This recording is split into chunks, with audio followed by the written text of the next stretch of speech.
আসসালামু আলাইকুম। আজকে আপনাদের সলভ ক্লাস আপনাদের আজকে টপিকটা হলো প্যাথোলজি 2। আমাদের এই প্যাথোলজি 2 তে ছিল আমাদের টপিক ছিল ইনফ্লামেশন, হিলিং হেমোডাইনামিক ডিসঅর্ডার আর ছিল হলো ইমিউনিটি এবং ইমিউনোডেফিসিয়েন্সি ডিসঅর্ডার। আচ্ছা, তো আমরা প্রত্যেকটা কোশ্চেনের সাথে সাথে আমরা কোশ্চেন এক্সপ্লেনেশন করব এবং অপশনগুলো নিয়ে একটা দুটো কথা বলবো, ঠিক আছে? মোস্ট স্পেসিফিক অপশনিন ইজ, তো আপনারা যদি আমার ক্লাসটা করে থাকেন অথবা আপনারা যদি নিজেরাও পড়ে থাকেন যে অপশনাইজেশন, আমি কথাটা যেটা বলেছিলাম যে অপশনাইজেশন জিনিসটা কি, যে একটা প্যাথোজেনকে চারদিক থেকে যদি একটা অ্যান্টিবডি যদি কোটিং করে ফেলে, একটা প্যাথোজেনকে চারদিক থেকে যদি অ্যান্টিবডি কোটিং করে ফেলে, তাহলে তারপর সেটা কি একটা আপনার ফ্যাগোসাইটিক সেলের এখানে রিপ্রেজেন্ট করে ফ্যাগোসাইটোসিস করার জন্য, ঠিক আছে? রিকগনিশনের জন্য অপসনিনটা দরকার। তো এখানে C3b, ইমিউনোগ্লোবুলিন জি, সি রিঅ্যাক্টিভ প্রোটিন, ফিব্রিনোজেন প্রত্যেকটাই অপসনিন, কিন্তু এখানে বলা হয়েছে স্পেসিফিক অপসনিন কোনটা। তো স্পেসিফিক অপসনিনের ক্ষেত্রে এখানে একটা অ্যান্টিবডি দেখা যাচ্ছে, সেটা হলো ইমিউনোগ্লোবুলিন জি। সবগুলোই অপসনিন এবং রিকগনিশন হিসেবে কাজ করবে, কিন্তু মোর স্পেসিফিক যদি জানতে চাওয়া হয় তাহলে এখানে যে ইমিউনোগ্লোবুলিন যেটা আছে, ইমিউনোগ্লোবুলিন জি, সেটাই আনসার হবে। কেমোটেকটিক ফ্যাক্টর ফর নিউট্রোফিল ইজ, আমরা যখন কেমোটেক্সিস বলেছিলাম, আমি মনে আছে আমি একটা বক্স দেখিয়েছিলাম আপনাদেরকে। তো ওই বক্সে কি ছিল আপনার chemotactic factor for monocyte, macrophage, chemotactic factor for eosinophil, chemotactic factor for neutrophil. তো তিনটা ভাগ ছিল, হ্যাঁ। আর এমনি আমরা যদি কেমোটেক্সিসের যদি মেইন যদি ভাগ করতে যাই, প্রথমে কি ছিল, এক্সোজেনাস কিছু ফ্যাক্টর ছিল, এন্ডোজেনাস কিছু ফ্যাক্টর ছিল। এক্সোজেনাস ফ্যাক্টর গুলো হলো ব্যাকটেরিয়াল প্রোডাক্ট গুলা, আর এন্ডোজেনাস ফ্যাক্টর হলো আপনার কমপ্লিমেন্টের বাই প্রোডাক্ট গুলা, হ্যাঁ। তো এখানে যে অপশনগুলো দেওয়া আছে, ইন্টারলিউকিন 8, তারপর হলো interleukin 1, platelet growth factor, interleukin 5। এখানে ইন্টারলিউকিন 8টা হলো chemotactic factor for neutrophil, interleukin 1 platelet growth ফ্যাক্টরটা হলো মনোসাইট ম্যাক্রোফেজের জন্য কেমোটেকটিক ফ্যাক্টর, আর ইন্টারলিউকিন 5টা হলো ইওসিনোফিলের জন্য কেমোটেকটিক ফ্যাক্টর।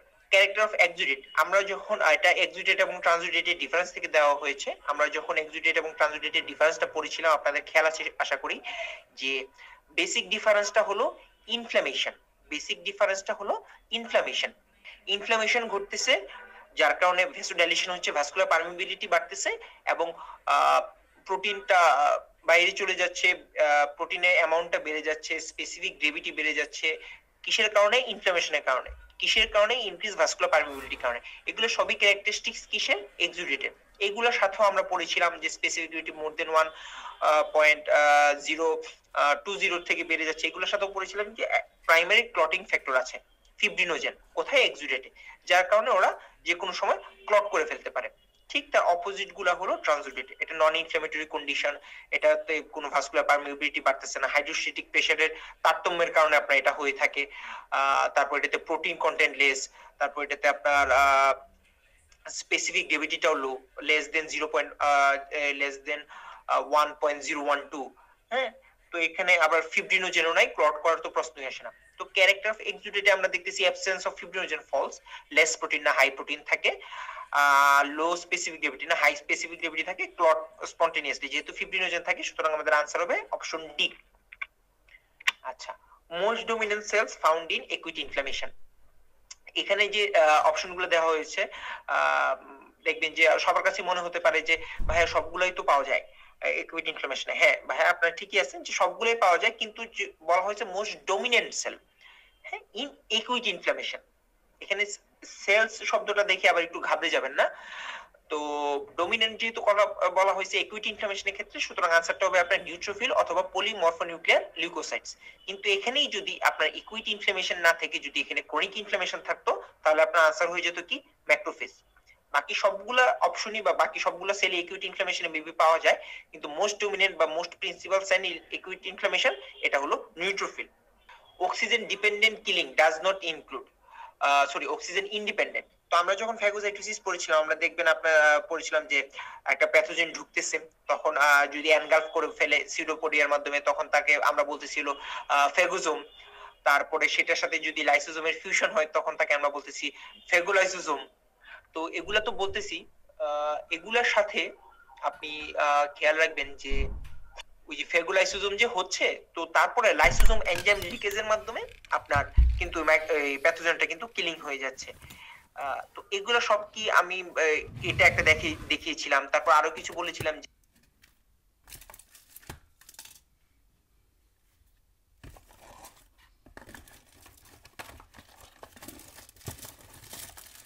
আপনার ওই যে কিছু ক্যাটায়নিক প্রোটিন আছে, কিছু মাইক্রোবিসাইডাল পারমেবিলিটি প্রোটিন আছে, ডিফেন্সিন আছে।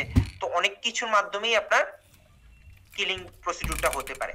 এটা হলো ইন্ডিপেন্ডেন্ট কিছু প্রসিডিউর। আর ডিপেন্ডেন্ট প্রসিডিউর যেমন মাইলোপারক্সিডেজ হ্যালাইড সিস্টেম আছে, তারপরে রিঅ্যাক্টিভ অক্সিজেন স্পিসিস মলিকুল গুলো আছে।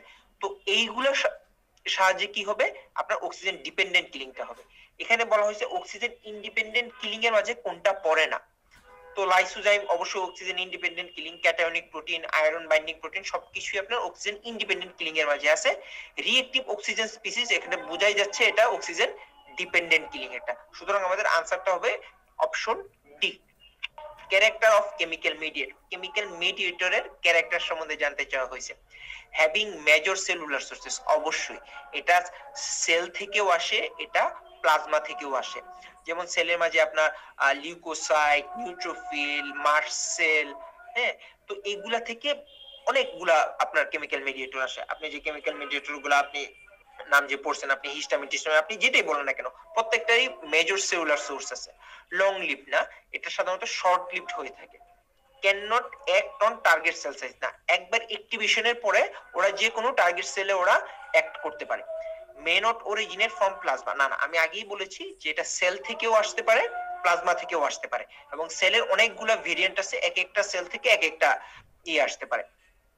যেমন আমি যদি প্লাটিলেট অ্যাক্টিভেটিং ফ্যাক্টরের কথাই বলি, তাহলে ওটা ধরেন ওটা আসে কোথা থেকে, ওটা আসে মাস্ট সেল থেকে আসে, তারপর ওটা লিউকোসাইটস থেকে আসে। তো এক একটা অনেকগুলা সেল থেকে আসতে পারে, বাট সেল ছাড়াও এটা প্লাজমা থেকে আসতে পারে। তো আমাদের এখানে ক্যারেক্টারের ক্ষেত্রে ট্রু আনসার তো হচ্ছে option A, platelet activating factor is found in. আচ্ছা, আমি মাত্র এটা নিয়ে কথা বলেছি, তো এটা নিয়ে আর আমি কথা বাড়াতে চাচ্ছি না। প্লাটিলেট অ্যাক্টিভেটিং ফ্যাক্টর পাওয়া যায় হলো মাস্ট সেল আর হলো লিউকোসাইটস, এই দুইটাতে প্লাটিলেট অ্যাক্টিভেটিং ফ্যাক্টরটা পাওয়া যায়।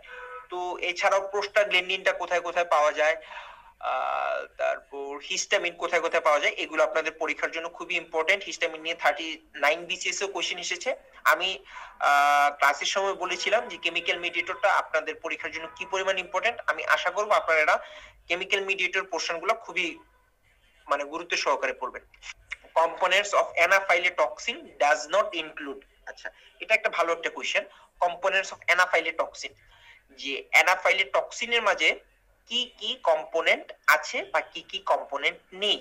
আচ্ছা, তো অ্যানাফাইলেটক্সিন বলতে আমরা বুঝি C3A 4A 5A, এই তিনটাকে আমরা বলি অ্যানাফাইলেটক্সিন।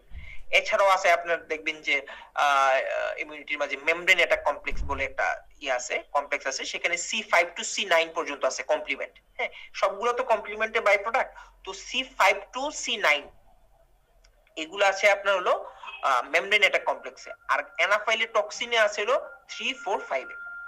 ঠিক আছে, তো এখানে জানতে চাওয়া হয়েছে components of anaphylatoxins does not include, এখানে আপনার আনসারটা হবে অপশন ডি, C3B আপনার অ্যানাফাইলেটক্সিনের মাঝে নেই। ভ্যাসোডাইলেশন ইজ কজড বাই, মনে আছে আমি যে একটা অ্যারাকিডোনিক অ্যাসিডের একটা পাথওয়ে দেখিয়েছিলাম, তারপর দেখছিলাম যে এরা ভেসো কনস্ট্রিকশন করে, এরা ভেসো ডাইলেশন করে, ওরা প্লাটিলেট এগ্রিগেশন করতেছে, ওরা প্লাটিলেট এগ্রিগেশনটাকে ইনহিবিট করতেছে। এছাড়াও আছে দেখবেন যে কেউ ব্রঙ্কো কনস্ট্রিকশন করতেছে, কেউ ব্রঙ্কো ডাইলেটেশন করতেছে, এই ধরনের কিছু জিনিস আছে। যাই হোক, তো এই জিনিসগুলো আপনি খুব ভালো করে পড়বেন, এই জিনিসগুলো একটু মুখস্থ করতে হবে। এখন কারা ব্রঙ্কো কনস্ট্রিকশন করতেছে, কারা ভ্যাসো কনস্ট্রিকশন করতেছে, এটা যদি আপনি কি বলেন মানে মুখস্থ না করেন, এটা আসলে বোঝাটা খুব মুশকিল। ভ্যাসোডাইলেশন ইজ কজড বাই, আমরা যে ওই ছবিটা যে আপনাদের পড়িয়েছিলাম সেখানে আপনাদের খেয়াল আছে কিনা জানি না, যে prostaglandin D2, prostaglandin E2, prostaglandin F2 alpha, prostacyclin, ওরা সবাই কি করতেছে, ভ্যাসোডাইলেশন করতেছে। পক্ষান্তরে থ্রম্বোক্সিন A2, লিউকোট্রাইন্স C4, লিউকোট্রাইন্স E4, লিউকোট্রাইন্স D4 সবাই কি করতেছে, ভ্যাসো কনস্ট্রিকশন করতেছে। সুতরাং এখানে বলা হয়েছে ভ্যাসোডাইলেশন ইজ কজড বাই, আমাদের আনসার হবে prostacyclin or option a or EgI2। আচ্ছা, acute phase protein is, নিচের কোনটা acute phase protein, এটা জানতে চাওয়া হয়েছে। অনেকগুলো acute phase protein আমি এই বইয়ে দিয়ে দেওয়া হয়েছে, আপনারা একটু কষ্ট করে এগুলো মুখস্থ করে ফেলবেন। acute phase protein মানে আলফা 1 এন্টি কাইমোট্রিপসিন, এটা acute phase protein। Alpha 1 microglobulin, alpha 1 macroglobulin, না আলফা 2 ম্যাক্রোগ্লোবিউলিন আছে acute phase protein এ। বিলিবার্ডিন acute phase protein আমার জানা মতে না, বিলিরুবিন acute phase protein। আর এছাড়াও আছে আলফা 1 এন্টি ট্রিপসিন, হ্যাঁ আরো তো অনেক কিছু আছে, এগুলোর নামগুলো একটু মুখস্থ করে নেবেন। এটা একটা মুখস্থের একটা কোশ্চেন দিছে, এটা আনসারটা হবে আলফা 1 এন্টি কাইমোট্রিপসিন, এটার answer option A. Diffuse granuloma is found in, granuloma বলতে আমরা কি বুঝি, এটা আমরা জানি যে one type of chronic inflammation. এটাতে মেইনলি সেল থাকে এপিথেলিয়াল সেল, এটার চারপাশে আছে হলো আপনার লিম্ফোসাইটস, তারপরে জায়ান্ট সেল আছে কিছু, তারপরে ফাইব্রোব্লাস্ট আছে, ওকেশনালি প্লাজমা সেল থাকলেও থাকতে পারে। তো সেটাকে আমরা চারটা ভাগে ভাগ করে থাকি, কেজিয়েটিং, নন কেজিয়েটিং, ডিফিউজ আর হলো সাপোরেটিভ। তো টিউবারকুলোসিসটা আমরা কেজিয়েটিং এও পাই, নন কেজিয়েটিং এও পাই। হার্ড টিউবারকুলার, সফট টিউবারকুলার অনুযায়ী আলাদা আলাদা করা আছে। সিফিলিসটা আমরা নন কেজিয়েটিং গ্রানুলোমাতে পাই, লেপ্রোসিটা আমরা ডিফিউজ গ্রানুলোমাতে পাই, ব্রুসেলোসিসটা আমরা কেজিয়েশন গ্রানুলোমাতে পাই। তো আমাদের কোশ্চেন চাওয়া হয়েছে diffuse granuloma is found in, সুতরাং আমাদের আনসার হবে সি, লেপ্রোমেটাস লেপ্রোসিতে আমরা ডিফিউজ গ্রানুলোমাটা পেয়ে থাকি। Hallmark cell of granuloma, hallmark cell of granuloma, granuloma আমি আগেই বলেছি যে এটা one type of chronic inflammation. গ্রানুলোমাটা আমি আগেই বলেছি যে এটা one type of chronic inflammation. এখানে যেটা হয়ে থাকে আপনার অফেন্ডিং এজেন্টটা ঠিকমতো ইলিমিনেশন করা যায় না একুইট ইনফ্লামেশনে, যার কারণে এটা পারসিস্ট করে আপনার ক্রনিক ইনফ্লামেশনটা করতেছে। তো তো রিমুভালটা তো করে সাধারণত ম্যাক্রোফেজ বা ফ্যাগোসাইটিক সেল। যেহেতু ম্যাক্রোফেজ তার একুইট ইনফ্লামেশনে সেটা কিল করতে পারতেছে না বা সামহাও কোনো কারণে ফ্যাগোসাইটোসিস হচ্ছে না, তার মানে বুঝতে হবে যে ম্যাক্রোফেজের কিলিং এবিলিটিটা, মাইক্রোবিয়াল কিলিং এবিলিটিটা একটু ইনক্রিজ করতে হবে। সেই কারণে ও একটা মডিফিকেশনে যায়, যে মডিফিকেশন হয়ে যে সেলটা হয় তাকে আমরা বলি ইপিথ্যালয়েড সেল। ঠিক আছে, ওই ইপিথ্যালয়েড সেলে ফ্যাগোসাইটিক অ্যাক্টিভিটিটা কমে যায়, মাইক্রোবিয়াল কিলিং অ্যাক্টিভিটিটা বেড়ে যায় এবং সিক্রেটরি ফাংশনটা বেড়ে যায়। ঠিক আছে, ওই ইপিথ্যালয়েড সেলের চারপাশ দিয়ে আপনার লিম্ফোসাইটস থাকে, জায়ান্ট সেল থাকতে পারে, তারপরে ওকেশনালি প্লাজমা সেল থাকে, ঠিক আছে, ফাইব্রোব্লাস্ট থাকে খুব পেরিফেরিতে। আর হলমার্ক অফ গ্রানুলোমা যদি বলা হয় সেটা হলো এই যে ম্যাক্রোফেজেরই একটা অ্যাক্টিভেটেড ম্যাক্রোফেজ, যেটা একটা স্পেশাল একটা ফর্ম, সেটা হলো ইপিথ্যালয়েড সেল। এটাই হলো hallmark of granuloma. Histamine causes, ভাইয়া এই কোশ্চেনটা 39 বিসিএস আমাদের সময় এসেছিল। হিস্টামিন কজেস, হ্যাঁ, vasodilation, vasoconstriction, hypertension, bradycardia. Histamine vasodilation করে। আপনাদের মনে আছে কিনা জানি না যে ভাস্কুলার ইভেন্টটা আমি যখন বলেছিলাম আপনাদেরকে, ভাস্কুলার ইভেন্টসে ভাস্কুলার ব্লাড ফ্লোটা বেড়ে যাচ্ছে আর হলো ভাস্কুলার পারমিবিলিটিটা বেড়ে যাচ্ছে। তো ভাস্কুলার ব্লাড ফ্লোটা কেন বেড়ে যাচ্ছে? ইনজুর যে সেলগুলো আছে, ইনজুর সেলগুলো প্রথমেই দুইটা কেমিক্যাল মিডিয়েটর রিলিজ করে, যার মাঝে নাইট্রিক অক্সাইড একটা আর একটা হলো হিস্টামিন। তো হিস্টামিন আর নাইট্রিক অক্সাইড দুটো মিলিয়ে কি করে দেয়? Both causes vasodilation, as a result blood flow increases.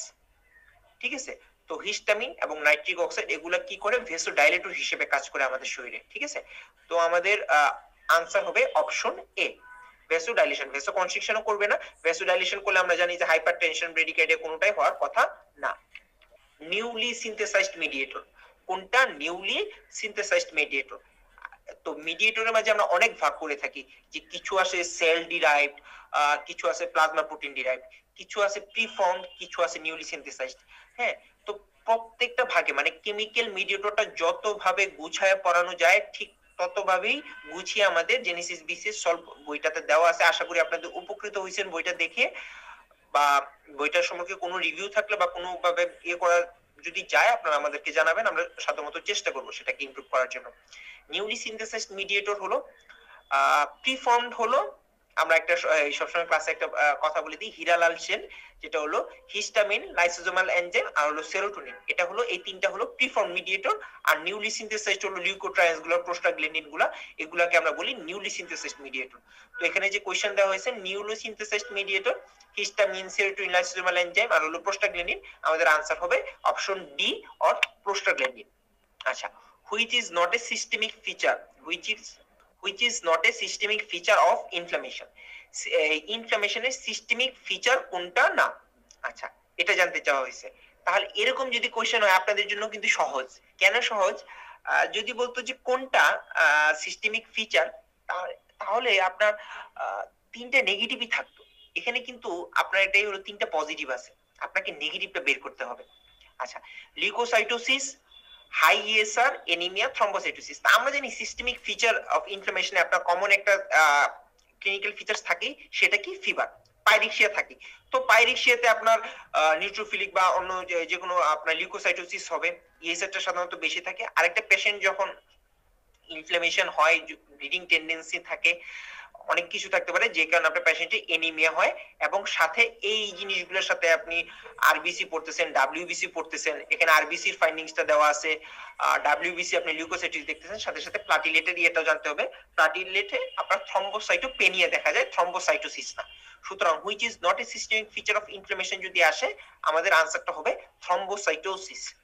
Which is a pathological giant sell. Pathological giant sell কোনটা?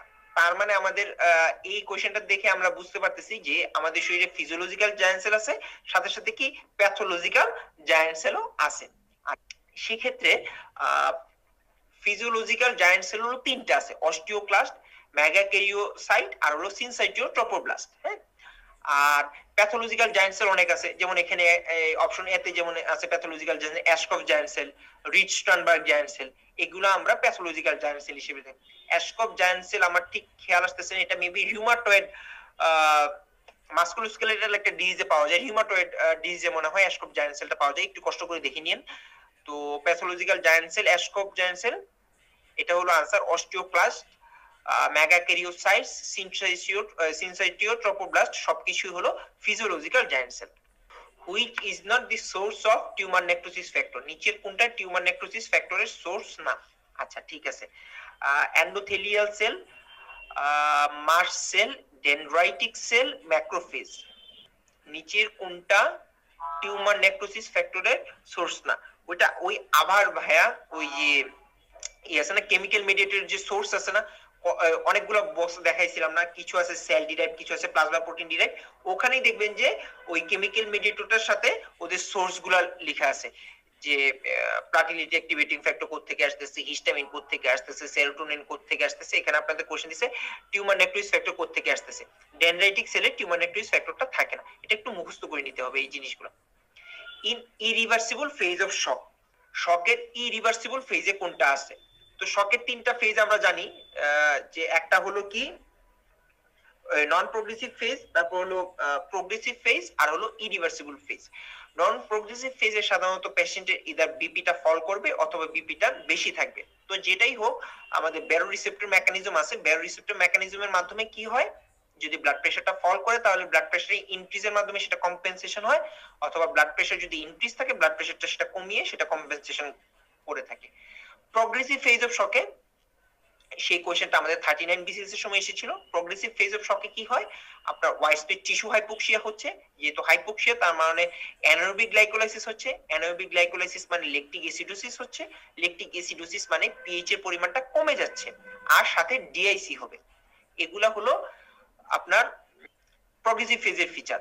সেক্ষেত্রে আপনি আবার একটু শুনেন, ওয়াইডস্প্রেড টিস্যু হাইপোক্সিয়া হচ্ছে যার কারণে অ্যানারোবিক গ্লাইকোলাইসিস হচ্ছে, ল্যাকটিক অ্যাসিডোসিস হচ্ছে, যেহেতু ল্যাকটিক অ্যাসিডোসিস হচ্ছে তার মানে মেটাবলিক অ্যাসিডোসিস হচ্ছে, এবং আপনার পিএইচ যেহেতু অ্যাসিডোসিস, পিএইচটা আপনার কমে যাচ্ছে।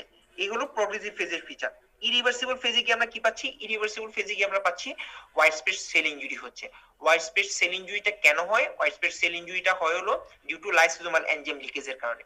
তারপর পেশেন্টের অলিউরিয়া হয়, তারপর আস্তে আস্তে অ্যানিউরিয়া হয় এবং রেনাল শাটডাউন হয়, আর হলো পেশেন্টের একিউট রেসপিরেটরি ডিস্ট্রেস সিনড্রোমের কারণে পেশেন্টের রেসপিরেটরি শাটডাউন হয়। তো এই কারণগুলোর কারণে পেশেন্টের কি হয়, আপনার আলটিমেটলি ডেথ হয়ে যায়। তো ইন ইরিভার্সিবল ফেজ অফ শকে ডিআইসি প্রগ্রেসিভ ফেজে পাওয়া যায়, মেটাবলিক অ্যাসিডোসিস প্রগ্রেসিভ ফেজে পাওয়া যায়, লাইসোজোমাল এনজাইম লিকেজ, এই কারণে হোয়াইট স্পট সেল ইনজুরি হয় ইরিভার্সিবল ফেজে। এটাই হলো আমাদের আনসার। আর হোয়াইট স্পট টিস্যু হাইপোক্সিয়া এটাও প্রগ্রেসিভ ফেজে পাওয়া যায়। তো ইন ইরিভার্সিবল ফেজ অফ শকে লাইসোজোমাল এনজাইম লিকেজ, এটা হলো আমাদের answer, option C. Most common site of venous thrombi, venous থ্রম্বাইয়ের মোস্ট কমন সাইট কোনটা? যেহেতু এখানে ভেনাস থ্রম্বাই আছে, তার মানে কি আমাদের আরেকটা থ্রম্বাই আছে, যেটা হলো আর্টেরিয়াল থ্রম্বাই। তো আর্টেরিয়াল থ্রম্বাইয়ের সাইট গুলো একটু আমরা আগে জেনে নিই। আমরা ভেনাস থ্রম্বাই আসতেছি, কিন্তু যেহেতু ভেনাস থ্রম্বাই নিয়ে কোশ্চেন হয়েছে, এটা আমরা পরে আসতেছি। আর্টেরিয়াল থ্রম্বাই আপনার কার্ডিয়াক চেম্বারে হচ্ছে, ফিমোরাল সার্কুলেশনে হচ্ছে, করোনারি সার্কুলেশনে হচ্ছে, সেরেব্রাল সার্কুলেশনে হচ্ছে। ঠিক আছে, ভেনাস থ্রম্বাইয়ের সাইট গুলোতে যদি আসি, ভেইনস অফ লোয়ার এক্সট্রিমিটি, এটাই হলো 94%। ভেইনস অফ লোয়ার এক্সট্রিমিটি এটাই হলো 94%। তারপরে আপনার পোর্টাল ভেইনে হয়, ইউটেরিয়ান ভেইনে হয়, হেপাটিক ভেইনে হয়, প্রোস্টেটিক প্লেক্সাসে হয়, হ্যাঁ, আরো অনেক ভেইনে হচ্ছে, বডির আরো অন্যান্য অনেক ভেইনই হচ্ছে। বাট মোস্ট কমন সাইট হলো লোয়ার এক্সট্রিমিটির ভেইনগুলো, লোয়ার লেগের ভেইনগুলো, এটাতে 94% হচ্ছে। তো most common site of venous thrombi যদি আসে, lower leg, portal vein, hepatic vein, uterine vein, আমাদের আনসার হবে হলো লোয়ার লেগ। ঠিক আছে, lines of Zahn is absent in the thrombi of, কোথায় লাইন্স অফ জেন পাওয়া যায় না? Heart, aorta, large vessel, small vessels. এই কোশ্চেন গুলো যখনই আসবে তখনই চিন্তা করবেন আনসারটা যে কোনো একটা ভেসেলস হবে। ঠিক আছে, এখন এর আগে আপনি চিন্তা জেনে নিতে হবে যে, সরি, লাইন্স অফ জেনটা কি? লাইন্স অফ জেনটা হলো আপনার আপনার যেখানে আর্টেরিয়াল থ্রম্বাই থাকবে সেখানে একটু পেলার লেয়ার হবে, যেখানে ভেনাস থ্রম্বাই থাকবে সেখানে একটু ডার্কার লেয়ার হবে। এই যে alteration of paler layer and darker layer, এটাকে আমরা কি বলতেছি? Line of Zahn. ঠিক আছে, তো আর্টেরিয়াল থ্রম্বাই পেইল হবে কারণ হলো এখানে মোস্টলি থাকে প্লাটিলেট। আর্টেরিয়াল থ্রম্বাই কিন্তু আপনার আরবিসিও থাকে, বাট মোস্টলি কি থাকে? মোস্টলি থাকে হলো প্লাটিলেট, ফিব্রিন, লিউকোসাইটস, এগুলা থাকে বেশি, যার কারণে আর্টেরিয়াল থ্রম্বাইটা হচ্ছে পেইল ইন কালার। পক্ষান্তরে আমি যদি ভেনাস থ্রম্বাই আসি, ভেনাস থ্রম্বাই যদি আসি, ভেনাস থ্রম্বাই মোস্টলি থাকে হলো আপনার আরবিসি, যার কারণে ভেনাস থ্রম্বাই কালারটা হলো ডার্কার। তো এই যে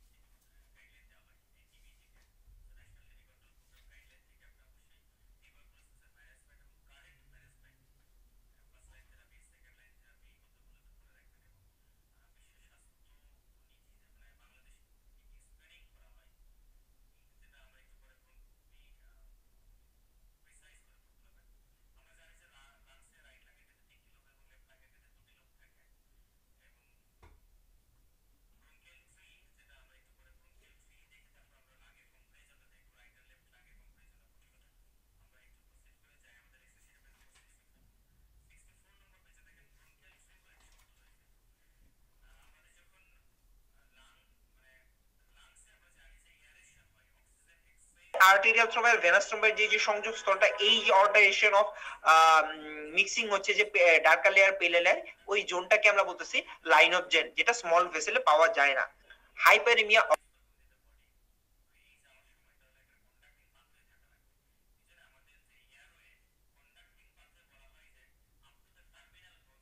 অকার্সি। হাইপারেমিয়া জিনিসটা কি? হাইপারেমিয়া মানে হলো আর্টেরিওলার ডাইলেটেশন। আর্টেরিওলার ডাইলেটেশন, একটা আর্টারিতে কিছু কেমিক্যাল মেডিয়েটর আছে, কিছুক্ষণ আগে আপনারা পড়লেন হিস্টামিন, সরি, নাইট্রিক অক্সাইড, এগুলা কি করে? ভেসোডাইলেশন করে। তো কিছু ভেসোডাইলেটর, কিছু কেমিক্যাল মেডিয়েটর আছে যারা স্পেসিফিক আর্টারির উপর কাজ করে, সেখানে ভেসোডাইলেশন করবে, যার কারণে ব্লাড ফ্লোটা বেড়ে যাবে এবং সেখানে ব্লাড একুমুলেশন করবে। সেটাকে আমরা বলতেছি হলো হাইপারেমিয়া, এবং ব্লাডের কালারটা হবে ব্রাইট রেড। পক্ষান্তরে কন্ডিশন জিনিসটা কি? সেটা হলো ভেনাস যে আউটফ্লো আছে সেটা অবস্ট্রাকশন হয়ে যাবে। ভেনাস আউটফ্লো অবস্ট্রাকশন হওয়ার কারণে সেখানে ব্লাড ডিপোজিশন হবে, সেটাকে আমরা বলতেছি, একটা হলো বেশি বেশি ব্লাড যাচ্ছে গিয়ে একুমুলেশন হচ্ছে, আর একটা হলো ব্লাড বেরোতে পারতেছে না, একুমুলেশন হচ্ছে। ওটাকে বলতেছি কনজেশন। ব্লাড বেরোতে পারতেছে না, একুমুলেশন হচ্ছে, এটাকে বলতেছি কনজেশন। আর বেশি বেশি ব্লাড যাচ্ছে সেটাকে আমরা কি বলতেছি? হাইপারেমিয়া। কনজেশনে ব্লাডের কালারটা হচ্ছে ব্লুইশ বা cyanosed. Hyperaemia occurs in skeletal muscle, heart, liver, lungs. বেশি বেশি এক্সারসাইজ যখন আমরা করি তখন স্কেলেটাল মাসলে প্রচুর ব্লাড যায়, ফ্লাশিং দেখা যায়। ঠিক আছে, রেডনেস দেখা যায়, এটাকে আমরা কি বলি? হাইপারেমিয়া। আপনাদের আনসার হবে option A, skeletal muscle. Factor enhance wound healing, কি কি ফ্যাক্টর আছে যারা উন্ড হিলিং কে এনহ্যান্স করে? তার মাঝে আছে হলো রেস্ট, তার মাঝে রেস্ট অথবা ইমোবিলাইজেশন, তার মাঝে আছে অক্সিজেন, তার মাঝে আছে ভিটামিন সি, তার মাঝে আছে জিঙ্ক। এই জিনিসগুলা উন্ড হিলিংটাকে এনহ্যান্স করে। ইমোবিলাইজেশন, অক্সিজেন, ভিটামিন সি और zinc. Zinc, oxygen, vitamin C and immobilisation. আচ্ছা, তো factor enhance wound healing steroid, steroid wound হিলিংটাকে ডিলে করে, কারণ এটা ইমিউনো কম্প্রোমাইজ করবে। অ্যান্টিবায়োটিক, অ্যান্টিবায়োটিকের সাথে উন্ড হিলিং এর কোনো রোল নাই। এটা অনেকেই হয়তোবা আপনারা, আমি জানি না আপনারা ম্যাক্সিমাম কি আনসারটা দিচ্ছেন, বাট অ্যান্টিবায়োটিকের সাথে উন্ড হিলিং এর কোনো রোল নাই। অ্যান্টিবায়োটিক আমরা যে কোনো একটা কাটা ছিঁড়া হলে ভাই আমরা তো অ্যান্টিবায়োটিক দিই, তাহলে আমরা অ্যান্টিবায়োটিকটা কেন দিই? সেকেন্ডারি কোনো ইনফেকশন যাতে না হয়, সেকেন্ডারি যাতে কোনো ইনফেকশন না হয়। ভাইয়া উন্ড হিলিং এর তিনটা ফেজ আছে, inflammatory phase, proliferative phase, maturation phase. ঠিক আছে, ইনফ্লামেটরি ফেজে একটা কাটা কেটে যাওয়ার সাথে সাথে সারাউন্ডিং ইনফ্লামেটরি সেলগুলো চলে আসবে, নিউট্রোফিল চলে আসবে একদিনের মাথায়, 3-4 দিনের মাথায় ম্যাক্রোফেজ চলে আসবে। প্রলিফারেটিভ ফেজে সেখানে ব্লাড ভেসেলের প্রলিফারেশন ঘটবে, সেখানে ফাইব্রোব্লাস্টের প্রলিফারেশন ঘটবে, সেখানে গ্রানুলেশন টিস্যু দেখা যাবে, সেখানে কোলাজেন ফাইবার এপিয়ার করবে। তারপর ম্যাচুরেশন ফেজে কি ওই কোলাজেন ফাইবার যেটা এপিয়ার করছিল প্রোগ্রেসিভ ফেজে, সেটারই ম্যাচুরেশন ঘটবে। ঠিক আছে, তো এই ফেজগুলো দিয়ে আপনার হিলিং হয়। এই ফেজগুলো কোনটাই আপনার অ্যান্টিবায়োটিক এনহ্যান্স করে না। অ্যান্টিবায়োটিকের কাজটা কি? সেকেন্ডারি ইনফেকশনকে প্রিভেন্ট করার জন্য আমরা অ্যান্টিবায়োটিকটা দিই, যে সেকেন্ডারি কোনো ইনফেকশন না হয়। এমনি যেহেতু কাটাছিড়া হয়েছে, একটু সে ইমিউন কম্প্রোমাইজ কন্ডিশনে আছে, অনেক সেল টেল তার নষ্ট হয়েছে, বডির ন্যাচারাল ইমিউনিটি একটুই হয়েছে, যে সেকেন্ডারি ইনফেকশন যাতে না হয়। বাট বডির যে নর্মাল যে হিলিং প্রসেস, এটার উপর অ্যান্টিবায়োটিকের কোনো রোল নাই। রেডিয়েশন এনহ্যান্স করবে না, রেস্ট হবে answer. Factor enhance wound healing, এটা আনসার হবে রেস্ট। রিগার্ডিং গ্রেনুলেশন টিস্যু, আচ্ছা গ্রেনুলেশন টিস্যু কি করে? গ্রেনুলেশন টিস্যুর নাম গ্রেনুলেশন টিস্যু হওয়ার কারণ হলো এটা এপিয়ারেন্সটা হলো গ্রেনুলার ভাইয়া। এটা কালারটা হলো পিঙ্ক, কারণ proliferation of blood vessels হয়, প্রচুর proliferation of blood vessels হয়, যাকে আমরা বলি এনজিওজেনেসিস। গ্রেনুলেশন টিস্যুর মোস্ট ইম্পর্টেন্ট একটা কম্পোনেন্টের নাম হলো ফাইব্রোব্লাস্ট। এই ফাইব্রোব্লাস্টের proliferationটাকে আমরা বলি ফাইব্রোজেনেসিস। এখানে ফাইব্রোজেনেসিসও হচ্ছে, এখানে এনজিওজেনেসিসও হচ্ছে। আর কালারটা হলো পিঙ্ক, কারণ proliferation of প্রচুর ব্লাড ভেসেলস হয়, যাকে আমরা বলতেছি এনজিওজেনেসিস। এই যে proliferation of blood vessels হয়, যার কারণে এটা কালারটা পিঙ্ক। এখানে সাথে সাথে আপনার প্রিক করলে সাথে সাথে কি হবে? ব্লিডিং হবে। প্রিক করলে সাথে সাথে ব্লিডিং হবে। হ্যাঁ, এটাতে কোনো নার্ভ সাপ্লাই থাকে না, এখানে কোনো নার্ভ সাপ্লাই থাকে না, এবং এটা রেজিস্ট টু ইনফেকশন। এটা রেজিস্ট টু ইনফেকশন। এটা soft in consistency, soft in consistency, যে টাচ করলে সাথে সাথে আপনার ব্লিডিং হবে, কারণ প্রচুর পরিমাণ ব্লাড ভেসেলস থাকে, এবং এটা কালারটা এই কারণে হলো পিঙ্ক। আসেন, regarding granulation tissue yellow in colour না, pink in colour, nerve supply থাকে না, এটাও আনসার হবে না। Solid in, soft in consistency, soft to firm in consistency, resist to infection, এটা হবে answer. Regarding granulation tissue answer হলো option D. Oedema is clinically evident when fluid excess 10%। বডিতে যদি 10% ফ্লুইড, যতটুকু ফ্লুইড থাকার কথা, ইসিএফ, আইসিএফ 14 লিটার, 28 লিটার সবকিছু আপনারা জানেন, ওজন 42 লিটার, ওজনের 60%, সবকিছু আপনারা, আমি জানি যে আপনার বডি ফ্লুইডে আপনাদের ফিজিওলজি ক্লাস হয়েছে, আপনার এগুলো পড়া হয়ে গিয়েছে। কিন্তু এই যতটুকু ফ্লুইড থাকার কথা, এর থেকে যদি 10% এর বেশি ফ্লুইড থাকে, তাহলে ইডিমাটা আমাদের শরীরে খুব সুন্দর বোঝা যাবে। ঠিক আছে, oedema is clinically evident when fluid excess is 10%, যেটা হলো answer option C. Regarding secondary healing, তো আমাদের কিছু প্রাইমারি হিলিং আছে, সেকেন্ডারি হিলিং আছে। প্রাইমারি হিলিং বলি হলো একটা খুব ক্লিন কাট সার্জিক্যাল একটা উন্ড হলো, ঠিক আছে, আমার কাছে নিয়ে আসলেন, আমি খুব সুন্দর করে সুচারিং করে দিলাম। প্রাইমারি হিলিং অনেক বড় একটা উন্ড, ঠিকমতো গ্রাফট, ফ্ল্যাপ সবকিছু করে ঠিকমতো ক্লোজ করা যাচ্ছে না পুরাটা উন্ড, ঠিক আছে, রেখে দাও, স্যাররা বলতেছে রেখে দাও, ওটা সেকেন্ডারি হিল করবে। সেকেন্ডারি হিলিং, প্রাইমারি হিলিং এ সবসময় কি লাগে? সুচার মেটেরিয়ালটা লাগে, এটা খেয়াল রাখেন। তো প্রাইমারি হিলিং আর সেকেন্ডারি হিলিং এর ক্ষেত্রে সবকিছুই কিন্তু সেম। ওই যে আমি হিলিং এর কিছু ফেজ বলেছিলাম, সবকিছুই সেম। যেমন ব্লিডিং হবে, স্কার ফরমেশন হবে, ইনফেকশন হবে, গ্রেনুলেশন টিস্যু ফরমেশন হবে, উন্ড এজ দেখা যাবে, তারপর ইনফেকশন দেখা যাবে, সবকিছুই দেখা যাবে primary healing as well as secondary healing. But সবকিছু মিনিমাম হবে প্রাইমারি হিলিং এর ক্ষেত্রে, সবকিছু ম্যাক্সিমাম হবে সেকেন্ডারি হিলিং এর ক্ষেত্রে। ঠিক আছে। আর প্রাইমারি হিলিং এ কোনো ওন কন্ট্রাকশন হয় না, সেকেন্ডারি হিলিং এ ওন কন্ট্রাকশনটা দেখা যায়। আসেন কোশ্চেনটা কি চাইছে regarding secondary healing. Secondary healing এর ক্ষেত্রে কোনটা সত্যি? Less inflammation, wound contraction, no infection, minimum exudation. আপনাকে মনে রাখতে হবে সেকেন্ডারি হিলিং এ সবকিছুই বেশি। মোর ইনফ্লামেশন হবে, মোর ইনফেকশন হবে, মোর এক্সুডেশন হবে, মোর গ্রেনুলেশন টিস্যু থাকবে, মোর স্কার ফরমেশন হবে, উন্ড এজটা ব্রেক এপার্ট হয়ে থাকবে, ঠিক আছে, উন্ড কন্ট্রাকশন দেখা যাবে। হ্যাঁ, আর less inflammation, no infection, minimum exudation, minimal scar, heal quickly, এগুলো সবই হলো প্রাইমারি হিলিং এর ক্যারেক্টারিস্টিক ফিচার। সেক্ষেত্রে আমাদের 25 নাম্বার কোশ্চেনের আনসারটা হলো option B, contraction. High risk factor for thrombosis, আপনারা যদি আমার ক্লাসটা করে থাকেন এই কোশ্চেনে আমি খুব সুন্দর একটা মেমোনিক্স দিয়েছিলাম যে কিছু প্রাইমারি রিস্ক ফ্যাক্টর আছে, কিছু সেকেন্ডারি রিস্ক ফ্যাক্টর আছে। তো সেকেন্ডারি রিস্ক ফ্যাক্টরের মাঝে আবার হাই রিস্ক ফ্যাক্টর আছে, লো রিস্ক ফ্যাক্টর আছে। তো হাই রিস্ক ফ্যাক্টরের মাঝে আমি যে মেমোনিক্সটা দিয়েছিলাম যে ক্যাট ম্যাপ নিয়ে পিএইচডি করছে, সি দিয়ে হলো ক্যান্সার, এ দিয়ে হলো এট্রিয়াল ফিব্রিলেশন, টি দিয়ে হলো টিস্যু ইনজুরি, সার্জারি হতে পারে, ট্রমা হতে পারে, এম তে হলো মায়োকার্ডিয়াল ইনফার্কশন, এতে হলো অ্যান্টিফসফোলিপিড অ্যান্টিবডি সিনড্রোম, পি তে হলো প্রলং ইমোবিলাইজেশন। ক্যাট ম্যাপ নিয়ে পিএইচডি। আরেকটা পি দিয়ে হলো প্রস্থেটিক হার্ট ভালভ, এইচ দিয়ে হলো হেপারিন ইনডিউসড থ্রম্বোসাইটোপেনিয়া, আর ডি দিয়ে হলো ডিআইসি। এই হলো হাই রিস্ক। লো রিস্কে বলেছিলাম সি সোহান, সি দিয়ে বলেছিলাম কার্ডিওমায়োপ্যাথি, এস দিয়ে বলেছিলাম সিকেল সেল এনিমিয়া, স্মোকিং, এগুলো আমি লো রিস্ক ফ্যাক্টর বলতেছি। তারপর ও দিয়ে বলেছিলাম ওবেসিটি আর হলো ওরাল কন্ট্রাসেপটিভ পিল। তারপর হলো এইচ দিয়ে বলেছিলাম হেপারিন ইনডিউসড থ্রম্বোসাইটোপেনিয়া, না সরি, এইচ দিয়ে বলেছিলাম হাইপার ইস্ট্রোজেনিক স্টেট, পিউরপেরিয়াম হতে পারে, প্রেগন্যান্সি পিরিয়ড হতে পারে। এ দিয়ে বলেছিলাম অ্যাডভান্স স্টেজ, আর এন দিয়ে বলেছিলাম নেফ্রোটিক সিনড্রোম। ঠিক আছে। তো high risk factor for thrombosis, smoking low risk factor, sickle cell anaemia low risk factor, myocardial infarction high risk factor, cardiomyopathy low risk factor. তো আপনার आंसर হলো অপশন ডি। আচ্ছা, steps of scar formation does not include, নিচের কোনটা স্কার ফরমেশনের steps এর মাঝে আসে না? মনে রাখবেন স্কার ফরমেশনের স্টেপস হলো মেইনলি হলো তিনটা। প্রথম স্টেপস হলো এনজিওজেনেসিস, তারপরে হলো প্রলিফারেশন অফ, না না, প্রথম স্টেজ হলো এনজিওজেনেসিস, তারপরে হলো ফরমেশন অফ গ্রানুলেশন টিস্যু, তারপরে 3 নাম্বার স্টেজটা হলো রিমডেলিং অফ কানেকটিভ টিস্যু। ঠিক আছে। তো এখানে দেখেন যে আছে এনজিওজেনেসিস, এটা স্কার ফরমেশন স্টেপ, আর এই যে proliferation of fibroblast, deposition of extracellular matrix, এই কাজগুলা হয়েই কিন্তু আপনার গ্রানুলেশন টিস্যু ফরমেশন হয়। আর সবার শেষে কি হয় দেখেন, গ্রানুলেশন টিস্যুর কালার, কিছুক্ষণ আগে ভাইয়া কি বললো, গ্রানুলেশন টিস্যুর কালার হলো পিঙ্ক, কিন্তু স্কারের কালার কি পিঙ্ক থাকে ভাইয়া? স্কারের কালার তো হয় পেল এভাসকুলার। আর গ্রানুলেশন টিস্যু কি মোর ভাস্কুলার, প্রচুর ব্লাড ভেসেল, এনজিওজেনেসিস হচ্ছে, পিঙ্ক কালার হচ্ছে, প্রিক করলে ব্লাড আসতেছে। তো প্রথমে কি হচ্ছে, এনজিওজেনেসিস হচ্ছে, প্রচুর ব্লাড ভেসেল হচ্ছে, তারপরে সেখানে ফাইব্রোব্লাস্টের প্রলিফারেশন হচ্ছে, ফাইব্রোজেনেসিস হচ্ছে, সেখানে এক্সট্রাসেলুলার ম্যাট্রিক্স ডিপোজিশন হচ্ছে, মোদ্দা কথা সেখানে গ্রানুলেশন টিস্যু ফরমেশন হচ্ছে।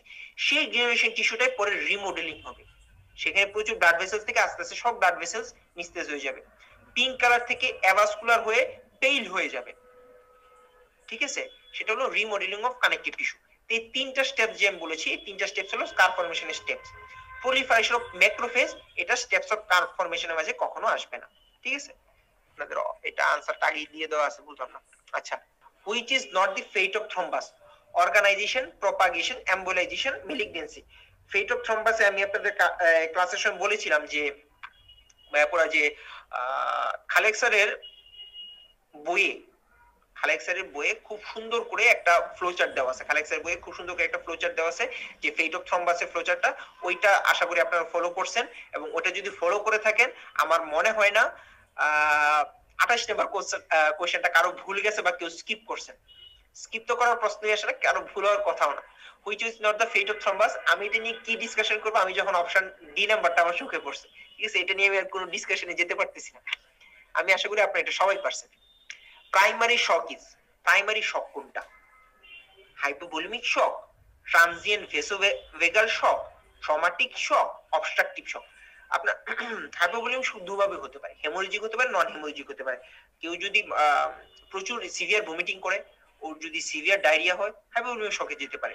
ট্রমাটিক কেউ যদি ট্রমার কারণে তার নিউরোজেনিক শকে যেতে পারে, স্পাইনাল শকে চলে যেতে পারে, তারপর আপনার যদি ব্লিডিং হয় তাহলে সে হাইপোভলিমিক শকে চলে যেতে পারে। অবস্ট্রাকটিভ শক কি?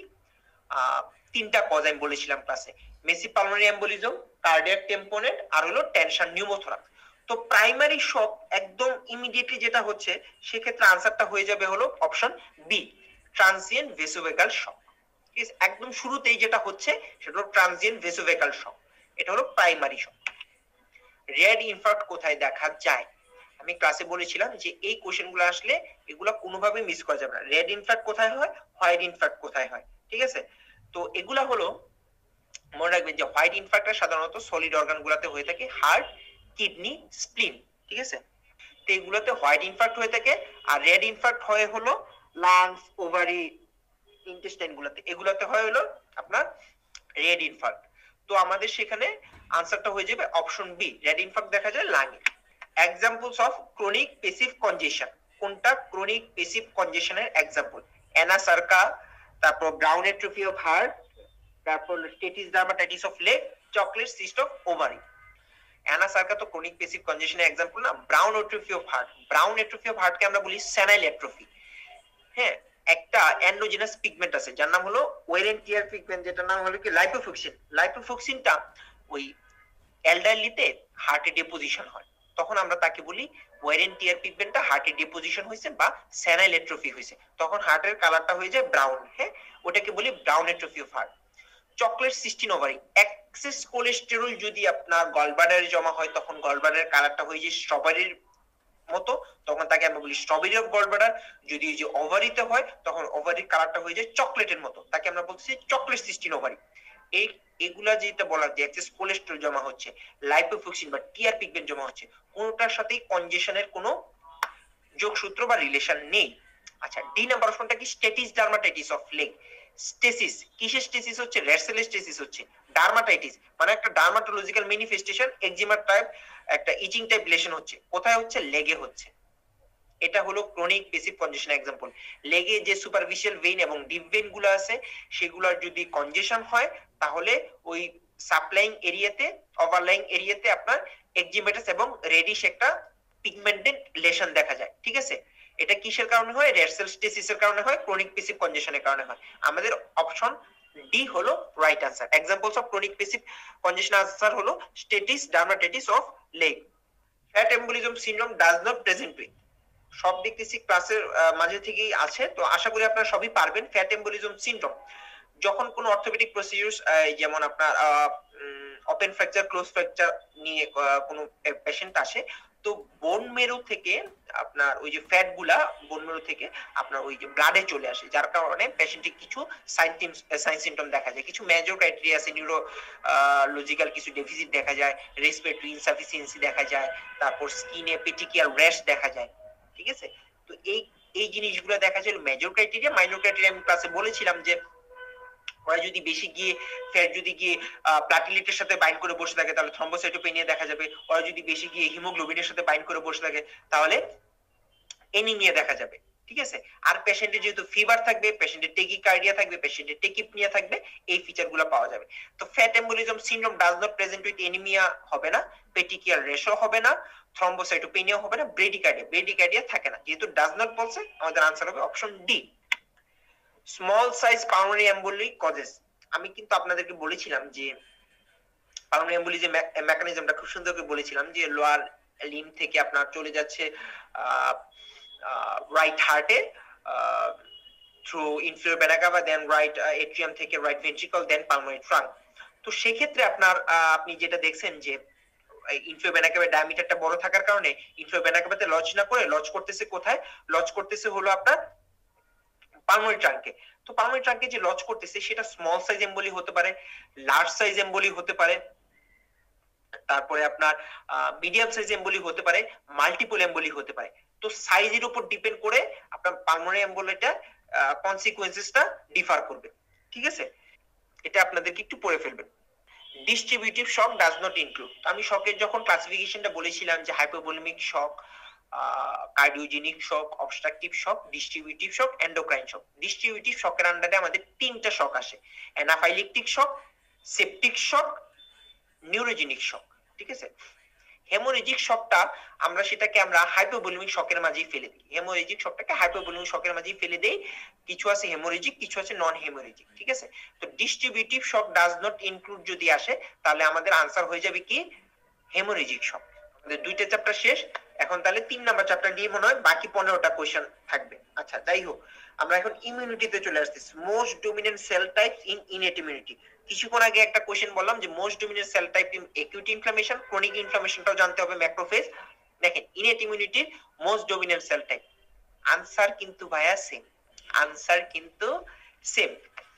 এখন দেখবেন যে নিউট্রোফিলের সাথে আমরা যে ইনেট ইমিউনিটি সেলগুলো যে কিছু বর্ণনা করেছিলাম, নিউট্রোফিল বলেছিলাম, মাস্ট সেল বলেছিলাম, ডেনড্রাইটিক সেল বলেছিলাম, ন্যাচারাল কিলার সেল বলেছিলাম। এই চারটা অপশনই কিন্তু আমি ক্লাসে কিন্তু এক্সপ্লেনেশন করেছিলাম যে নিউট্রোফিলে একটু ফ্যাগোসাইটিক ফাংশন আছে, মাস্ট সেল কোথায় থাকে, কানেকটিভ টিস্যু মিউকোসাতে থাকে, এটার একটু অ্যালার্জিক রিঅ্যাকশনে ওদের ফাংশনটা আছে। ডেনড্রাইটিক সেল ওরা অ্যান্টিজেন প্রেজেন্টিং সেল হিসেবে কাজ করবে, প্যাথোজেন থেকে অ্যান্টিজেনটা নিয়ে সাইটোটক্সিক টি সেলের কাছে রিপ্রেজেন্ট করে, হ্যাঁ। আর ন্যাচারাল কিলার সেলটা কি, যে ওন যে ইনফেক্টেড সেলগুলো আছে ওগুলাকে ওরা কিল করে থাকে। কিন্তু মোস্ট ডমিনেন্ট যে সেলটা ইনেট ইমিউনিটিতে আমি বলেছিলাম যে 60 to 70% মোস্ট ডমিনেন্ট অ্যাবান্ডেন্ট থাকে হলো আপনার নিউট্রোফিল, ওরাই মেইনলি কাজটা করে। লাইভ ভ্যাকসিন ইনক্লুডস, আমি একটা মেমোনিক দিয়েছিলাম মাই টিভি ভিআইপি স্যার। এম দিয়ে হলো এমএমআর, মেজেলস মামস রুবেলা। ওয়াই দিয়ে হলো ইয়েলো ফিভার ভাইরাস। তারপর টিবি ভিসিজি অথবা টিউবারকুলোসিস। তারপর হলো ভিআইপি, ভি দিয়ে হলো ভেরিসেলা, আই দিয়ে হলো ইনফ্লুয়েঞ্জা, পি দিয়ে হলো polio, SARS S A R, S দিয়ে হলো smallpox, adeno, rota virus. এগুলা হলো লাইভ ভ্যাকসিন। আসেন লাইভ ভ্যাকসিনের এতে আসি, এডেনো ভাইরাস এটাই হলো answer. Rabies killed, hepatitis A ও না, হেপাটাইটিস সি ও না। আমাদের আনসার হলো অপশন এ বা adeno virus. Which cells does not take part in adaptive immunity, ঠিক আছে। কোন সেলটা অ্যাডাপটিভ ইমিউনিটিতে অংশগ্রহণ করে না? আচ্ছা, অ্যাডাপটিভ ইমিউনিটিতে অংশগ্রহণ করে না কারা? অ্যাডাপটিভ ইমিউনিটিতে সেলগুলো যখন আমি কথা বলেছিলাম, আপনাদের খেয়াল আছে কিনা জানি না, যে বি সেল এবং টি সেল, হ্যাঁ। বি সেলটা প্লাজমা সেলকে স্টিমুলেট করে কি করতেছে আপনার অ্যান্টিবডি তৈরি করতেছে। আবার টি সেলের দুইটা ভাগ পড়েছিলাম, যে আপনার ওই helper T cell, cytotoxic T cell, CD4 cell, CD8 cell. B সেলটা থাকতেছে বোন মেরুতে, টি সেলটা থাকতেছে থাইমাসে। মাস্ট সেলটা কিন্তু অ্যাডাপটিভ ইমিউনিটিতে ফাংশন ওদের নেই, ঠিক আছে। কারণ বি সেলটা প্লাজমা সেল থেকে আপনার অ্যান্টিবডি তৈরি করতেছে, টি সেলটা হেল্পার টি সেলটা সাইটোটক্সিক টি সেলকে মাইক্রোবিয়াল কিলিং এ হেল্প করতেছে। মাস্ট সেলের সাথে অ্যাডাপটিভ ইমিউনিটির কোনো সম্পর্ক নেই, এটা একটু খেয়াল রাখবেন, হ্যাঁ। Immunoglobulin class for primary immune response. আমি আপনাদেরকে বলেছিলাম যে দুই ধরনের ইমিউন রেসপন্স দেখা যায়, একটা হলো প্রাইমারি ইমিউন রেসপন্স আর একটা হলো সেকেন্ডারি ইমিউন রেসপন্স। যখন প্রাইমারি যখন প্রথমবার যখন এক্সপোজার ঘটে তখন যে পরিমাণ রেসপন্সটা হয় সেটাকে আমরা বলি প্রাইমারি ইমিউন রেসপন্স। তখন সাবসিকুয়েন্ট যদি সেম প্যাথোজেন যদি আবার এক্সপোজার ঘটে, তখন এর থেকে অনেক বেশি একটা কম লেটেন্ট পিরিয়ড নিয়ে অনেক বড় একটা ইমিউন রেসপন্স দেখা যায়, যেটাকে আমরা বলি সেকেন্ডারি ইমিউন রেসপন্স। তো প্রাইমারি আর সেকেন্ডারিতে দুইটা মিলে আমরা দুইটা ইমিউনোগ্লোবিন দেখতে পারি, একটা হলো ইমিউনোগ্লোবিন এম আর একটা হলো ইমিউনোগ্লোবিন জি। তো প্রাইমারি ক্ষেত্রে আমরা এমটাকে দেখে থাকি, তো আমাদের আনসারটা হবে অপশন বি, ডিপিটি। বুঝা যাচ্ছে ডিপথেরিয়া পার্টুসিস টক্সিন, হ্যাঁ, is useful for the prevention of pertussis and diphtheria. বুঝাই যাচ্ছে অপশন হবে সি, ডিপথেরিয়া এবং পার্টুসিস। নামটা যদি ফুল নামটা যদি আপনি জানেন তাহলে এই কোশ্চেনটা আশা করি সবাই পেরে গেছেন। B cell deficiency is found in, দেখেন ভাই আপনাদের ওই খুব সুন্দর করে একটা চার্ট দেওয়া আছে, ওই যে ইমিউন ডেফিসিয়েন্সি ডিসঅর্ডার, সেখানে এই যে B cell deficiency, T cell deficiency এগুলো খুব সুন্দর করে দেওয়া আছে যে বি সেল ডেফিসিয়েন্সি কোথায় কোথায় পাওয়া যায়। এখানে ম্যাল নিউট্রিশন, এইডস, মিজেলস, নিউট্রোপেনিয়া, এখানে অনেক কিছু আছে দেখতেছি আমি শীটের মাঝে। তো বি সেল ডেফিসিয়েন্সিতে আপনার ম্যাল নিউট্রিশন ঘটতেছে, আবার অ্যাসপ্লেনিয়া ঘটতেছে, ঠিক আছে। এইডস হলো আপনার টি সেল ডেফিসিয়েন্সিতে, মিজেলস হয়ে যাচ্ছে টি সেল ডেফিসিয়েন্সিতে, হ্যাঁ। নিউট্রোপেনিয়া ঘটতেছে আবার হলো ফ্যাগোসাইটিক ডেফিসিয়েন্সিতে। তাহলে B cell deficiency is found in, answer হবে malnutrition. Exotoxin mediated disease. কোনটা এক্সোটক্সিন মেডিয়েটেড ডিজিজ? এটা আনসার হলো নেক্রোটাইজিং ফ্যাসাইটিস। এই ধরনের কোশ্চেন আমি পেয়েছিলাম হলো সিঙ্গেল বেস্টই ছিল না, এমসিকিউ তে ছিল, পার্ট 1 এ আমি যখন পরীক্ষা দিয়েছিলাম তখন আমি এই ধরনের কোশ্চেন পেয়েছিলাম ওই স্টাফাইলোকোকাস স্ট্রেপ্টোকোকাস থেকে, যে টক্সিন মেডিয়েটেড যে ডিজিজ গুলো আছে। মনে রাখবেন আপনাদের যে প্যাথোলজির সাথে কিন্তু মাইক্রোবায়োলজি সিলেবাসটা কিন্তু একসাথে দেওয়া আছে, সুতরাং আপনি ধরে নেবেন না যে প্যাথোলজি থেকে 25 আসবে। এখানে মাইক্রোবায়োলজির কোশ্চেনও থাকবে, ব্যাকটেরিয়া ভাইরাস গুলো খুব ভালো করে পড়বেন। আর এই কোশ্চেনটা সম্ভবত আমার যতটুকু মনে আছে এটা 39 বিসিএস এ এসেছিল। এক্সোটক্সিন মেডিয়েটেড ডিজিজ হলো নেক্রোটাইজিং ফ্যাসাইটিস, একটু দেখে রাখবেন এগুলো। Passive immunity does not include. Passive immunity আমি আপনাদেরকে বলেছিলাম যে active immunity, passive immunity. Active ইমিউনিটিটা কি? যে একটা প্যাথোজেন যাবে, সেটা অ্যান্টিজেন হিসেবে কাজ করবে, তার এগেইনস্টে আপনার অ্যান্টিবডি তৈরি করবে, এটা হলো অ্যাক্টিভ ইমিউনিটি। আর প্যাসিভ ইমিউনিটি হলো অলরেডি প্রিফর্ম অ্যান্টিবডি আমরা পুশ করব। দুইটারই আপনার ন্যাচারাল আছে, আর্টিফিশিয়াল আছে। ন্যাচারাল যেমন অ্যাক্টিভ ইমিউনিটির ক্ষেত্রে হলো কোন সাবক্লিনিক্যাল বা ক্লিনিক্যাল যদি ইনফেকশন হয় তারপরে যদি অ্যান্টিবডি হয় সেটা, আর আর্টিফিশিয়াল হলো ভ্যাকসিন দেওয়ার পরে। আর প্যাসিভ ইমিউনিটির ক্ষেত্রে ন্যাচারাল হলো আপনার যদি মাদার থেকে বেবিতে যদি ট্রান্সপ্লাসেন্টাল ট্রান্সমিশন হয় সেটা, আর আর্টিফিশিয়াল হলো অ্যান্টি টিটানাস সেরাম বা অ্যান্টি ডিপথেরিয়া সেরাম যদি আমরা দেই সেটা। তো একবার ভ্যাকসিনেশন দেওয়ার পরে কিন্তু আরেকবার কিন্তু ওই ডিজের কিন্তু দেওয়া খুবই কম দরকার হয়, কারণ এটা মেমোরি থাকে, অ্যাক্টিভ ইমিউনিটিতে মেমোরি থাকে। আচ্ছা, আর active passive immunity does not include, তাহলে আপনি আনসার পেয়ে গেছেন, আনসারটা হলো মেমোরি। ঠিক আছে, আর যেহেতু এটা প্রিফর্ম অ্যান্টিবডিটা আমরা পুশ করতেছি, সুতরাং এটা অ্যাকশনটা হবে মোর রেপিড অ্যাকশন হবে এবং অ্যাকশনের ডিউরেশনটা হবে short. Humoral immunity of adaptive part does not have. Humoral ইমিউনিটিতে কোনটা নাই? আচ্ছা, আমরা এই যে কিছুক্ষণ আগে যে বলেছিলাম যে অ্যাডাপটিভ ইমিউনিটিতে দুইটা ভাগ আছে, একটা হলো বি সেল, একটা হলো টি সেল। একটা হলো বোন ম্যারোতে পাওয়া যায়, একটা থাইমাসে পাওয়া যায়। তো বি সেলটা প্লাজমা সেলকে স্টিমুলেট করে অ্যান্টিবডি প্রোডাকশন করবে। টি সেলের দুইটা টাইপস আছে, একটা হলো helper T cell, cytotoxic T cell. তো হেল্পার টি সেলটা CD8 বা CD4 T cell helps CD8 cell to enhance its function. আচ্ছা, তো অ্যান্টিবডি যে বলতেছি B cell, plasma cell, antibody, এটা হলো আমাদের হিউমারাল ইমিউনিটি। আর CD4 সেল, CD8 সেল, এটা হলো আমাদের সেলুলার ইমিউনিটি। যেহেতু বলছি হিউমারাল ইমিউনিটিতে কোনটা নাই, সেক্ষেত্রে আমাদের আনসার হবে হলো সেলুলার ইমিউনিটি বা টি সেল অথবা অপশন বি। আচ্ছা, টক্সয়েড ভ্যাকসিন কোনটা? এটা আমি আশা করি এটা আপনারা সবাই পারছেন, এগুলা নিয়ে আমি কথা বলতে চাচ্ছি না, এটা মুখস্থের কোশ্চেন, এখানে বলার মতো কিছু নেই। Factors that limits the growth of the micro organism.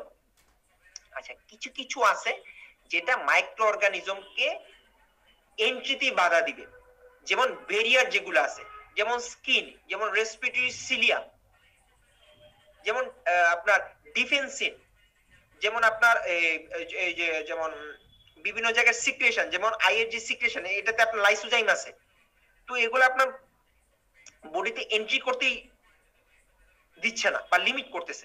আর বডিতে এন্ট্রি যদি করেই ফেলে, আমাদের বডিতে কিছু ফ্যাক্টর আছে যেগুলো এদের গ্রোথটাকে এরা যাতে স্প্রেড করতে না পারে, এরা যাতে বংশ বৃদ্ধি করতে না পারে, এরা যাতে ওদের মানে আর কি যে স্পেস এটা যাতে বড় করতে না পারে, সেটাতে কাজ করে। তার মাঝে একটা হলো complement factor that limit the growth of the microorganism. Complement আর স্কিন, সিলিয়া, ডিফেন্সিন সব কি এন্ট্রিটাকে প্রিভেন্ট করে। আচ্ছা, cells that does not involve the cell mediated immunity। Cell mediated ইমিউনিটিতে, আচ্ছা সেল মিডিয়েটেড ইমিউনিটিতে কোনটা কাজ করে না? এটা আনসার হলো ডেনড্রাইটিক সেল। ডেনড্রাইটিক সেল কিন্তু সেল মিডিয়েটেড ইমিউনিটিতে কাজ করে না। সরি, মাস্ট সেল, এটা তাহলে আমার ভুল হয়েছে, এক্সট্রিমলি সরি। ডেনড্রাইটিক সেল তো অ্যান্টিজেন প্রেজেন্টিং সেল হিসেবে কাজ করবে, একদমই মাথা কাজ করতেছে না, আই এম সরি। এটা আনসার হলো মার্সেল। ঠিক আছে, মার্সেল। অ্যালার্জিক রিঅ্যাকশনের সাথে সেল মিডিয়েটেড ইমিউনিটি কোনো সম্পর্ক নেই। The route of injection of measles rubella vaccine is. এটা আশা করি আপনারা সবাই পারছেন। ঠিক আছে, ওরালি যে এমআর ভ্যাকসিন দেওয়া হয় না সেটা সবাই জানেন, আইএম, আইভি অথবা সাবকিউটিনিয়াস, এই তিনটার মাঝে আপনাদের আনসারটা ঘুরপাক খেয়েছে, যদি কেউ আনসারটা না পেরে থাকেন সেটা। আর যিনি পেয়েছেন উনি তো অপশন এ তো দাগাই ফেলছেন। সাব ইউনিট ভ্যাকসিন, কোনটা subunit vaccine? Hepatitis B সম্ভবত। হ্যাঁ, তো live vaccine, kill vaccine, subunit vaccine, এগুলো কোনটা কি এটা একটু কষ্ট করে আপনাদের মুখস্থ করতে হবে। ফ্যাগোসাইট ডেফিসিয়েন্সি রেজাল্টস ফ্যাগোসাইট ডেফিসিয়েন্সিতে কি হয়? আমি কিছুক্ষণ আগে বলেছি ফ্যাগোসাইট ডেফিসিয়েন্সিতে নিউট্রোপেনিয়া দেখা যায়, মিজলস দেখা যায় হলো টি সেল ডেফিসিয়েন্সিতে, অ্যাসপ্লেনিয়া দেখা যায় হলো বি সেল ডেফিসিয়েন্সিতে, লিভার ফেলুর দেখা যায় হলো কমপ্লিমেন্ট ডেফিসিয়েন্সিতে। ঠিক আছে, ফ্যাগোসাইট ডেফিসিয়েন্সিতে দেখা যায় হলো নিউট্রোপেনিয়া। ঠিক আছে, আপনার আনসার হবে option B. T cell deficiency results সব ইমিউন ডেফিসিয়েন্সি থেকে দেওয়া হয়েছে, কারণ এটা পিএসসি সিলেবাসে খুব সুন্দর করে এই জিনিসটা দেওয়া আছে, সুতরাং এটা থাকতেই পারে। টি সেল ডেফিসিয়েন্সি হবে হলো থাইমিক অ্যাপ্লাসিয়া। থাইমিক অ্যাপ্লাসিয়াতে টি সেল ডেফিসিয়েন্সি হয়। যদি কমপ্লিমেন্ট ডেফিসিয়েন্সি হয় তাহলে এনজিওইডিমা হতে পারে, হেরিডিটারি এনজিওইডিমা হয়। ইমিউনোগ্লোবুলিন এ ডেফিসিয়েন্সি এটা আমরা বি সেল ডেফিসিয়েন্সিতে দেখতে পারি। আর হাইপার ইমিউনোগ্লোবুলিন এম সিনড্রোম এটা আমরা বি সেল ডেফিসিয়েন্সিতে দেখতে পাই। তাহলে হাইপার ইমিউনোগ্লোবুলিন এম সিনড্রোম এটা বি সেল ডেফিসিয়েন্সিতে দেখতে পাই। ইমিউনোগ্লোবুলিন এ ডেফিসিয়েন্সি সেটাও আমরা বি সেল ডেফিসিয়েন্সিতে দেখতে পাই। থাইমিক অ্যাপ্লাসিয়া এটা আমরা টি সেল ডেফিসিয়েন্সিতে দেখতে পাই। আর এনজিওইডিমা এটা আমরা ওই কমপ্লিমেন্ট ডেফিসিয়েন্সিতে দেখতে পাই, হেরিডিটারি এনজিওইডিমা। আমাদের আনসার হলো অপশন সি। তো এই হলো আজকের আপনাদের কোশ্চেন এবং আনসার। আশা করি আপনারা ম্যাক্সিমামই পারছেন, সবগুলা কোশ্চেনই পারছেন। সবগুলা কোশ্চেন না পারলেও হয়তো ম্যাক্সিমাম কোশ্চেন পারছেন। গুছিয়ে পড়বেন, কম পড়বেন, যতটুকুই পড়বেন সেটা গুছিয়ে পড়বেন, নোট করে রাখবেন। ঠিক আছে ভাইয়া? আর প্যাথোলজি নিয়ে যদি কোনো সমস্যা থাকে, কোনো টপিকস নিয়ে যদি কোনো সমস্যা থাকে, জেনেসিস অনেকগুলো পেজ আছে, সেখানে আমাদেরকে জানানোর চেষ্টা করবেন, আমরা সাধ্যমতো চেষ্টা করব সেখানে আপনাদেরকে আনসারটা দেওয়ার জন্য। আবারও বলে দিচ্ছি, আপনি যেহেতু জেনারেল পার্টের সাথে আপনার ওই রকম সম্পর্ক নেই, যে ধরনের সম্পর্ক আপনার মেডিকেল পার্টের সাথে আছে, এই সম্পর্কটা আরেকটু দৃঢ় করেন যদি চান্স পেতে চান। ঠিক আছে, কারণ এখান থেকে আপনার কমন পড়বে বেশি, এখান থেকে যাতে আপনি যত কম স্কিপ করতে পারেন, যত কম ভুল করতে পারেন। ঠিক আছে, সবাইকে ধন্যবাদ। আসসালামু আলাইকুম।